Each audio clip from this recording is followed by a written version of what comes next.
Important life lessons from Bhagavad Gita. आइए जानते हैं हमें भगवद गीता से क्या पाठ सीखने चाहिए।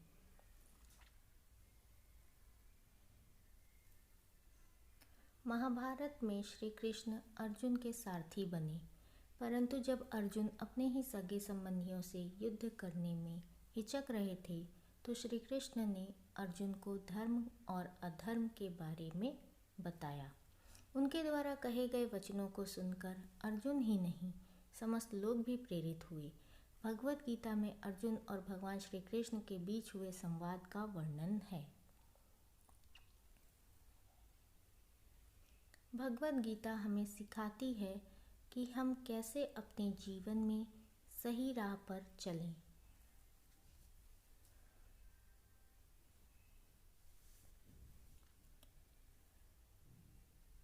शरीर नश्वर है, आत्मा अमर है।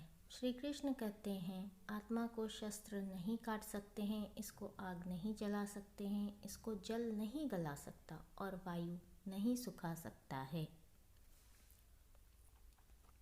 श्री कृष्ण ने उदाहरण देते हुए समझाया है कि जिस प्रकार मनुष्य अपने पुराने वस्त्रों को त्याग कर नए वस्त्रों को ग्रहण करता है, वैसे ही आत्मा पुराने शरीर को त्याग कर दूसरे नए शरीर को प्राप्त होता है। जो होता है अच्छे के लिए होता है।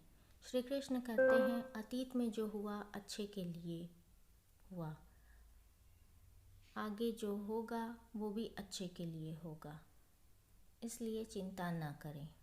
परिवर्तन ही संसार का नियम है। इस धरती पर कुछ भी स्थिर नहीं है। पृथ्वी भी घूमती रहती है, मौसम भी बदलते हैं। परिवर्तन स्वीकार करना हर परिस्थिति में खुश रहने की शक्ति देता है। खाली हाथ आए थे और खाली हाथ जाना है। मनुष्य जीवन में धन कमाना ही सब कुछ नहीं है। हमें अच्छे कर्म करते रहने चाहिए, क्योंकि हमारे साथ धन नहीं जाएगा, हमारे कर्म जाएंगे। कर्म करो, फल की चिंता मत करो।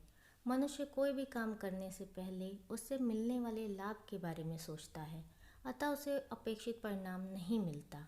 इसलिए श्री कृष्ण कहते हैं हमें बिना फल की चिंता किए कर्म करते रहना चाहिए। हमेशा संयम रखें। मनुष्य के पास जब कठिनाइयाँ आती हैं तो वह विचलित हो जाता है, जबकि उसे ध्यान करना चाहिए, जिससे अपनी कठिनाइयों को दूर करने के उपाय मिल जाते हैं। क्रोध भ्रमित करता है। मनुष्य क्रोध में आपा खो देता है और सही गलत की पहचान नहीं कर पाता और सही निर्णय नहीं ले पाता, इसलिए क्रोध नहीं करना चाहिए। इच्छाओं पर काबू रखें। मनुष्य हमेशा कुछ न कुछ इच्छा रखता है, यदि वह पूरी नहीं होती तो दुख का कारण बनती है। इसलिए इच्छाओं पर काबू रखना चाहिए। यदि हमारा मन स्थिर होगा तभी हम इच्छाओं को काबू में रख सकेंगे। स्वार्थी न बने। मनुष्य स्वार्थवश बहुत सी मुश्किलों से घिर जाता है, परिस्थितियों को स्पष्ट रूप से देख नहीं पाता है और अपना नुकसान कर लेता है। जैसा सोचते हैं वैसा बन जाते हैं। अगर विश्वास करते हो कि आप खुश हैं तो आप खुश रहेंगे।